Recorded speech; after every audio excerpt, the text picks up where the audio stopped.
Saudara pendengar di segenap penjuru tanah air, selamat bergabung dengan Lumen Indonesia. Lumen Indonesia siap melayani Anda setiap hari. Saudara terkasih, marilah kita bersatu dalam Tuhan kita Yesus Kristus yang tidak berubah dahulu, sekarang, dan selama-lamanya. Allah Sang Maha Rahim mengasihi dan menerima sebagaimana adanya kita. Allah Bapa kita di surga senantiasa bersedia menolong, menghibur, dan meneguhkan kita dalam menghadapi segala permasalahan hidup sehari-hari. Saudara-saudari, marilah kita mendengarkan renungan dengan judul Aku Ini, Jangan Takut, yang berdasarkan pada Injil Yohanes bab 6 ayat 20 dan 21. Tetapi ia berkata kepada mereka, Aku ini, jangan takut. Mereka mau menaikkan dia ke dalam perahu, dan seketika itu juga perahu itu sampai ke pantai yang mereka tujui. Dalam nama Bapa dan Putra dan Roh Kudus. Amin.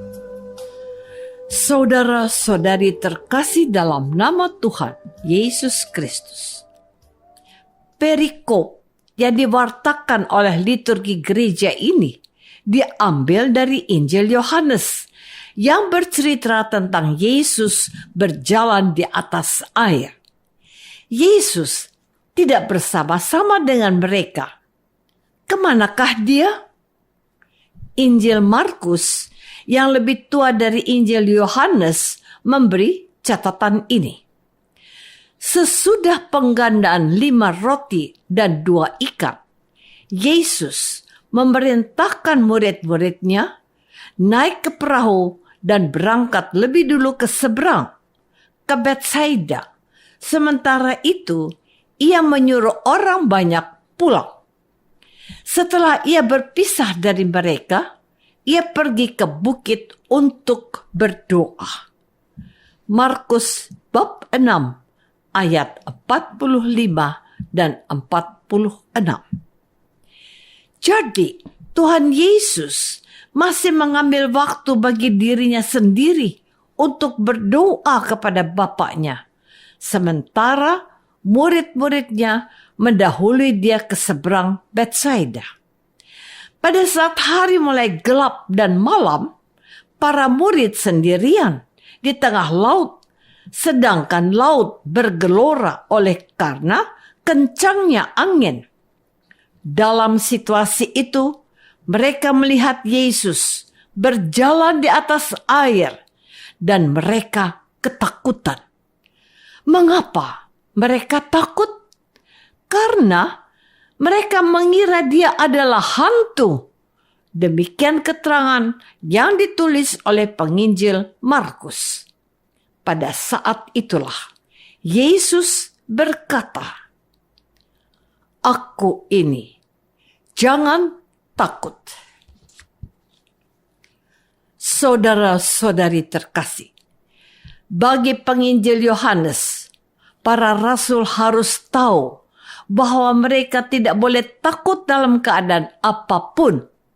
Mereka sudah melihat dan mengalami kemahakuasaan gurunya yang menggandakan 5 roti dan 2 ikan. Tetapi mereka sekarang ketakutan melihat sosok hantu di tengah danau. Karena menurut kepercayaan bangsa Yahudi, danau adalah tempat hunian dan digiatkan oleh kuasa-kuasa satani. Lihat Ayub bab 7 ayat 12. Tetapi sebagai Allah, Yesus menguasai gelombang-gelombang laut yang bergelora, dan ia berjalan di atas air sebagaimana yang disaksikan oleh para muridnya. Bahkan Petrus, salah seorang muridnya, ingin datang kepada Yesus dengan berjalan di atas air. Yesus mengajaknya turun ke air. Ia sudah berjalan di atas air, tetapi karena kurang beriman, ia nyaris tenggelam di dalamnya. Maka dengan firman-Nya, "Aku ini, jangan takut." Ia mau menyatakan dirinya sebagai Allah yang berkuasa atas semesta alam, juga atas danau dan laut, yang dipercaya sebagai tempat setan-setan dan tempat perhimpunan orang mati. Murid-muridnya harus tahu Dia adalah Tuhan yang bangkit, bukan hantu.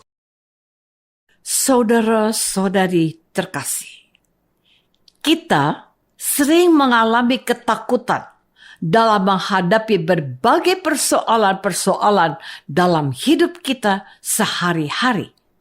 Persoalan itu bukan harus sesuatu yang besar, tetapi juga hal-hal kecil seperti harga-harga sembako terus melonjak, tetapi penghasilan bulanan tidak pernah bertambah.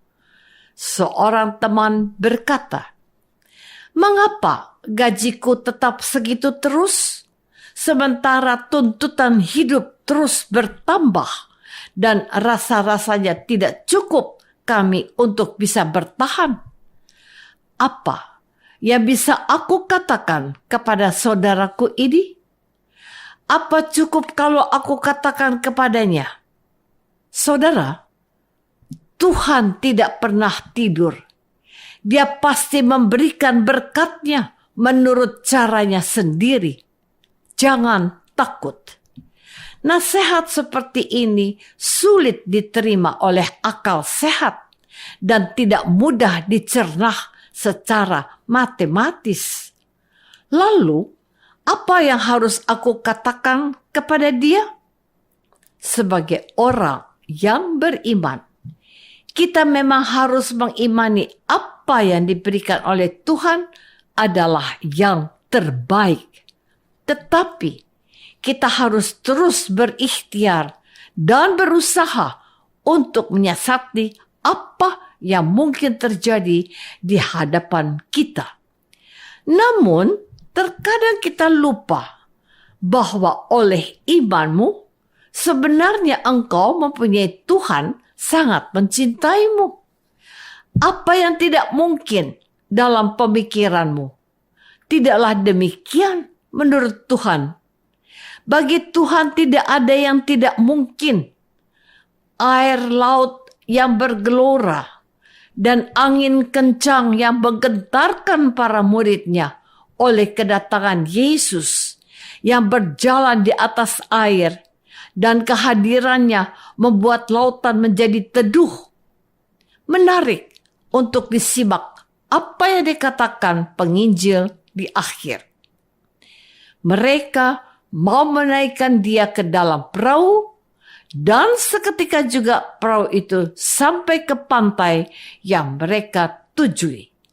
Artinya, kehadiran Yesus membuat segalanya menjadi dimudahkan. Saudara-saudari terkasih, dari pihak kita harus ada kemauan untuk melibatkan Allah dalam hidup kita.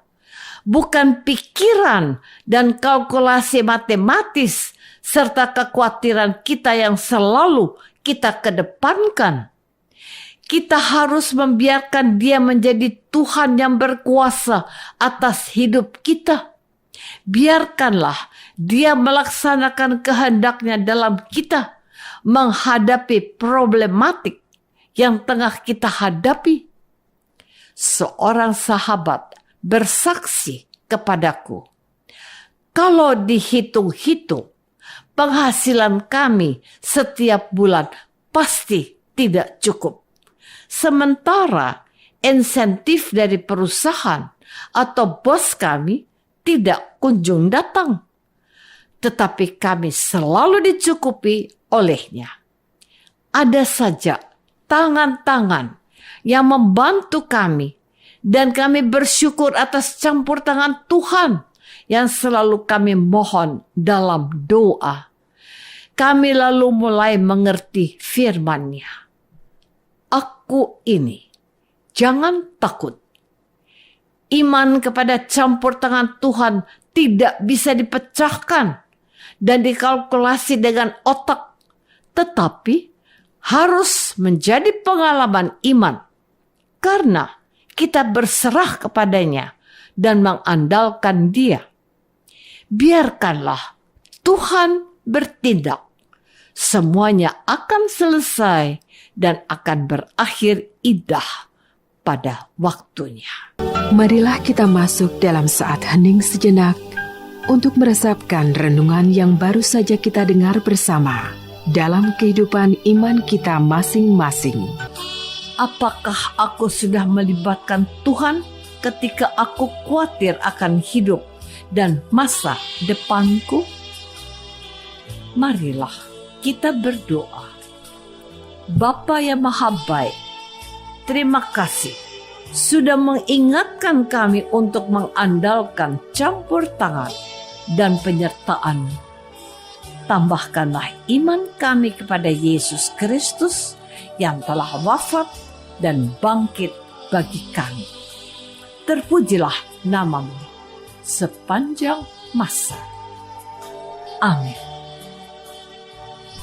Semoga kita semua selalu dinaungi dan dibimbing oleh berkat Allah yang Maha Kuasa. Dalam nama Bapa dan Putra dan Roh Kudus. Amin. Dengan penuh kasih dan sukacita, Lumen Indonesia mengundang saudara-saudara seiman di segenap penjuru tanah air. Sekiranya ada tanggapan ataupun saran, kirimkan surat Anda ke Lumen Indonesia. Terima kasih atas perhatian Anda. Sampai berjumpa lagi dengan Lumen Indonesia pada waktu dan gelombang yang sama esok hari.